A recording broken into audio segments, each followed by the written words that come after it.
Hi again then guys, and welcome to yet another installment of Beards and Cars. This is my podcast style series where, as you can see from the time of the video, we can get much more in-depth into a particular topic or discussion. Could be a countdown of some kind, but instead of just rattling through a list, we can actually talk about why these things are as good as they are, or why, for me personally, or for you personally in the comments, they mean that much. And of course that is the kind of topic that we often discuss. Nostalgia, favourites of this, best of that.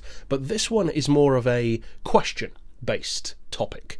And it's one that was suggested by the community. Every so often I put up a community post asking you guys what kind of topics and discussions you would like to have in these episodes. And this topic suggestion is definitely one that is worthy of an entire video, because it is a very meaty discussion, potentially with people both sides of, you could say, the argument. I don't think there's really an argument to be had so much as speculation, because this isn't really something that's happened before, by definition. That's why we're talking about it, but it's one which could be done in a number of different ways, either successfully or really badly.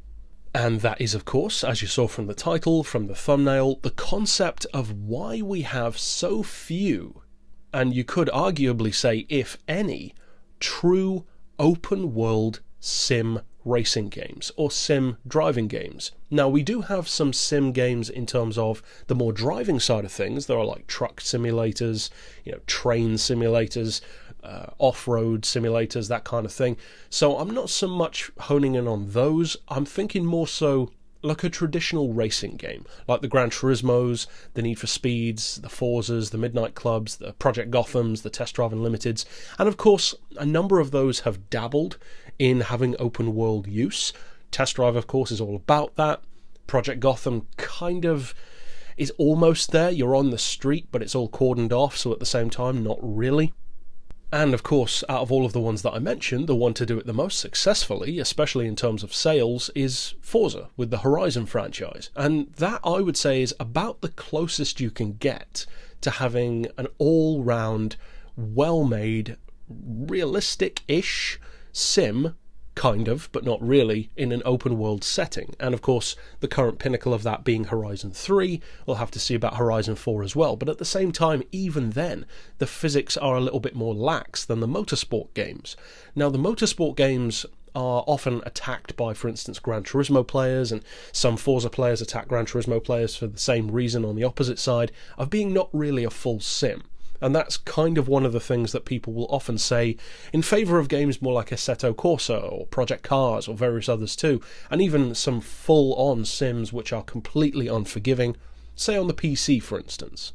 But the real meat of this discussion is, how could that work? How would it look, how would it feel, and how successful would it be if somebody actually did produce a sim physics open world game? Specifically a racing game, something like a Test Drive Unlimited or like a Forza Horizon. Now, I think that there are three primary challenges that would come up against any studio, any backer who are trying to make a game like this, and it's three challenges that are fairly difficult to overcome, actually. Now, the first one ties directly into the kind of game that it would be, and that is the challenge of successfully appealing, and satisfying two entirely different audiences, because sim racers and sim gamers and arcade gamers and open world gamers, which tend to be synonymous, they are two very different groups of people. And the values that they enjoy in a game, the stuff that they want out of the game in terms of the experience, the view of themselves sometimes as a gamer is considerably different. And of course, by definition, the tech involved in making the game, the tech that you use to actually play the game, could also be very different as well. I don't know of many people who, for instance, play Test Drive Unlimited with a wheel. There are, of course, people out there who do, but most of the people who I knew playing it, including myself, used a controller. Likewise for games like Need for Speed or Midnight Club. You could use a wheel, but the physics in those games are so exaggerated that it kind of feels a bit weird with a steering wheel. Whereas something like Gran Turismo or Forza, or especially Project Cars and AC, they are literally honed in for that kind of stuff. Gran Turismo and Forza are more to like a 50-50 degree-ish, whereas Project Cars and AC are much, much more focused toward that side of things. Now, that inherently causes issues, not just about using a wheel or not, but because the communities are so different, and sometimes against each other. But I must admit, it tends to be more sim against arcade than the other way around, from what I've seen. That inherently brings the issue of appealing, as I said, and appeasing both audiences. Because what an arcade gamer wants is not at all what a sim gamer wants. By definition, arcade games are more about the fun. That's why I like those aspects of Forza, both in the motorsport games and the Horizon games, because it treads the very fine line, and I'm talking just about physics here, not the community or anything like that. Just as far as physics go, it treads the line between being a believable racing game, like the cars perform, they compare how they should to each other, the top speeds are fairly accurate, the performance is fairly accurate, so it has a realistic kind of finish. And even the physics themselves, cars feel for the most part like they should.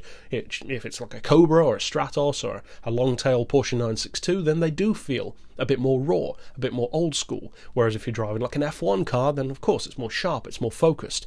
It's not just like Midnight Club 3 where everything felt the same and all of the cars could do 250 miles per hour, they just looked different, and that was essentially it.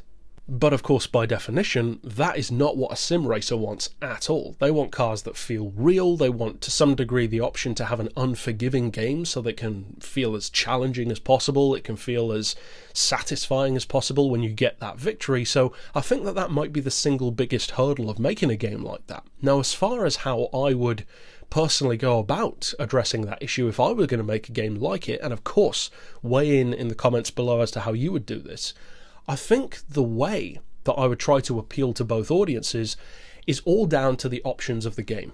And this is something which AC and Project Cars have a pretty good handle on already, especially AC, with setting up exactly how you want the game to feel, how you want it to be controlled.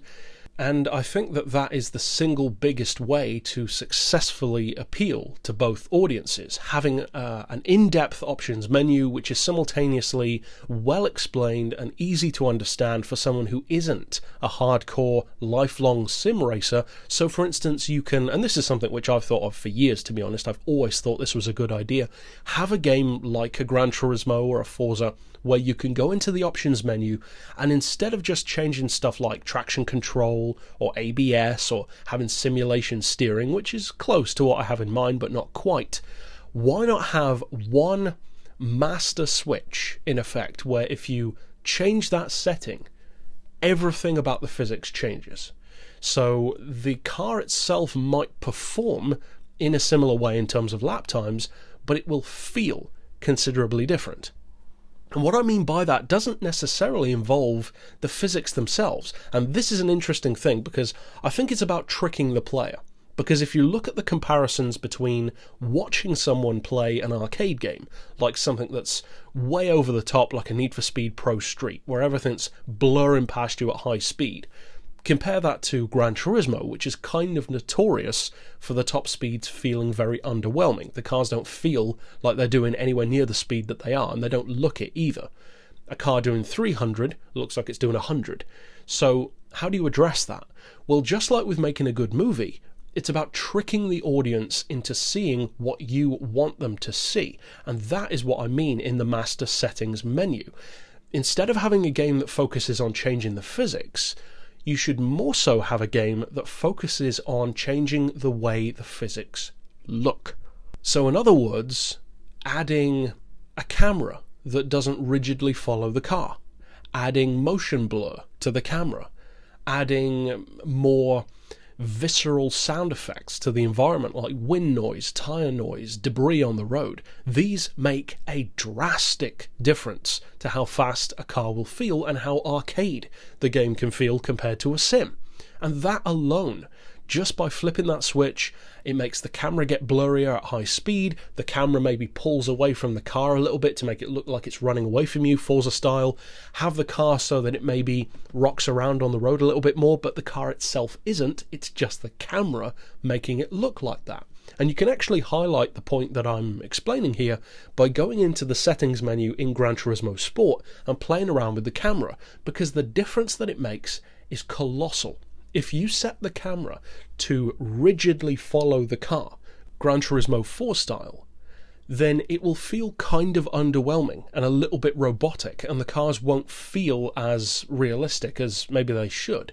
If you then set up the camera so that it actually doesn't rigidly follow the car, but in effect follows the front axis of the car and lets the back of the car swing around, kind of like a trolley, so that the camera doesn't completely follow it, the car can swing around within the frame a little, it makes the game feel faster. And it also makes the physics feel more fun, less realistic. So that alone, a change as simple as that, goes to highlight what I mean. Have a game that doesn't necessarily change the physics themselves, but it just changes how your mind processes those physics. So in effect, you're tricking people into thinking that it's an arcade game where actually it is a sim.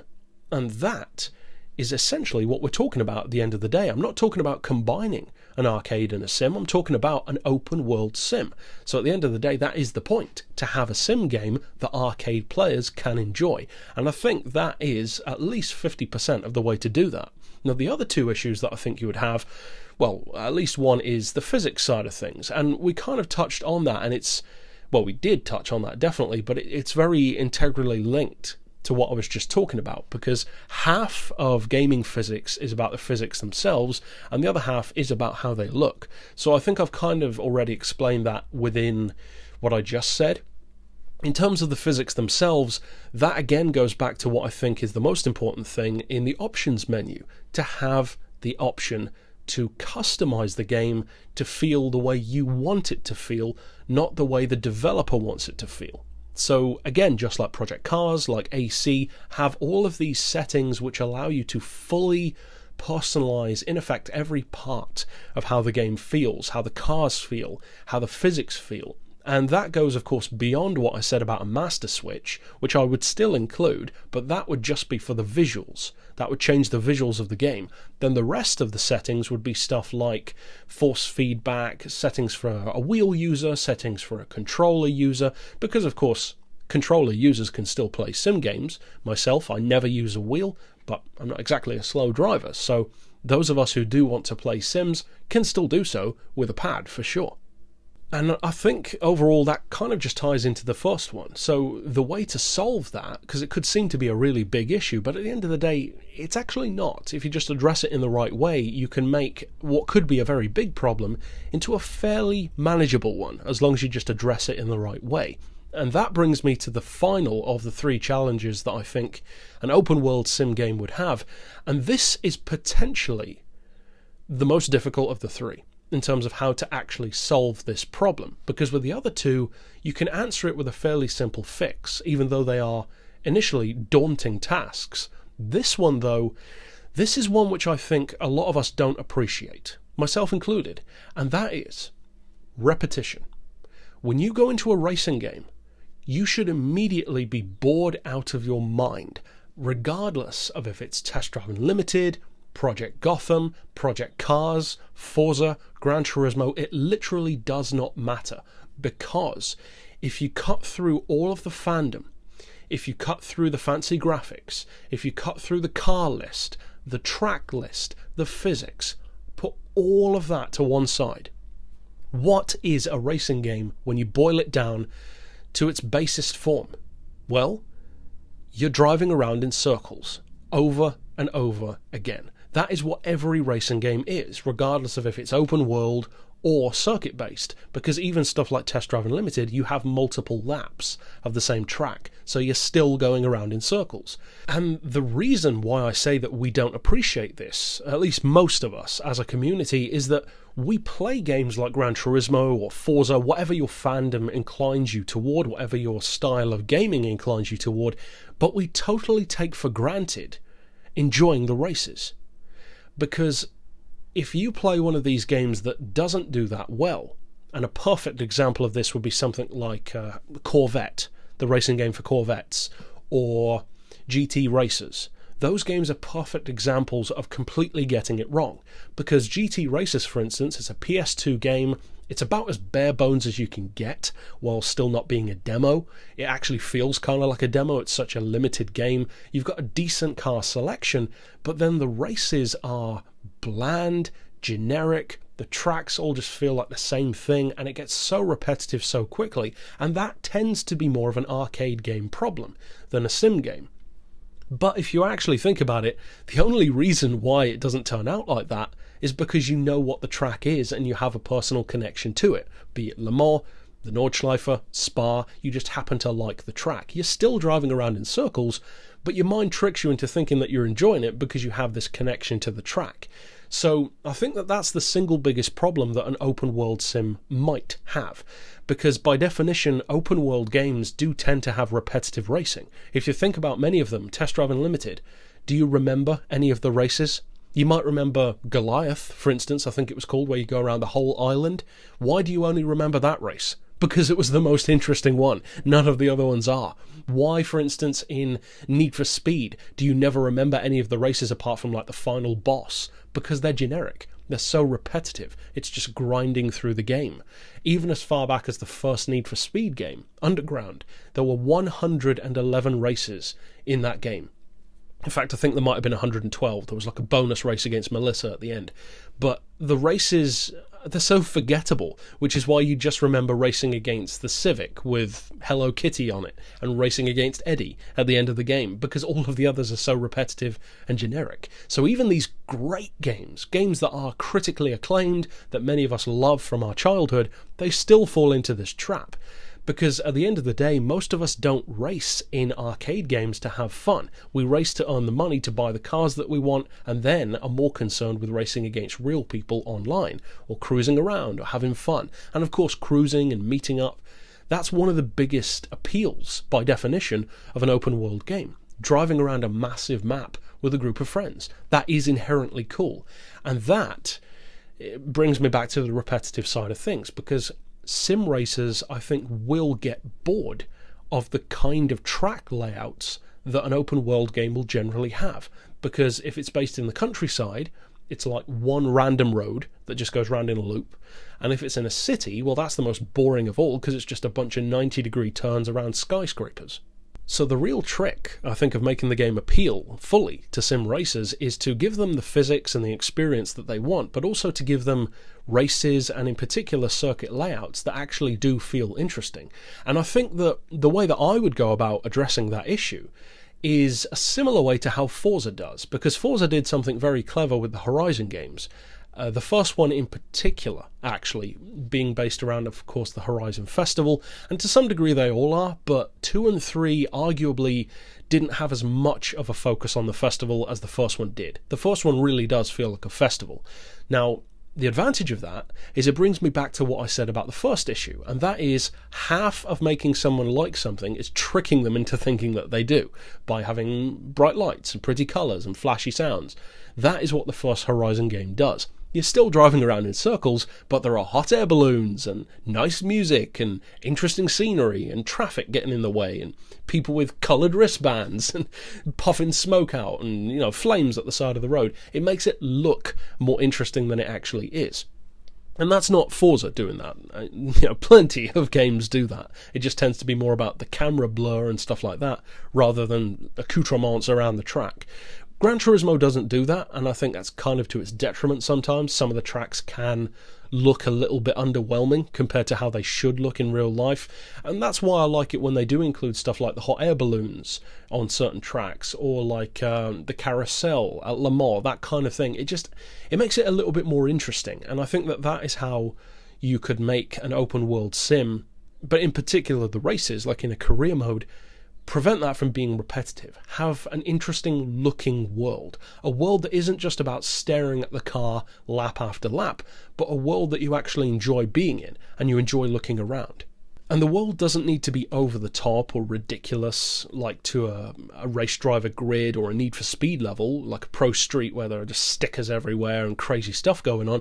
It could be more modest than that, but still interesting, because there are plenty of places in the world that look stunning. You don't need to add stuff to the scenery, they just look stunning. Why has no game got the Stelvio Pass?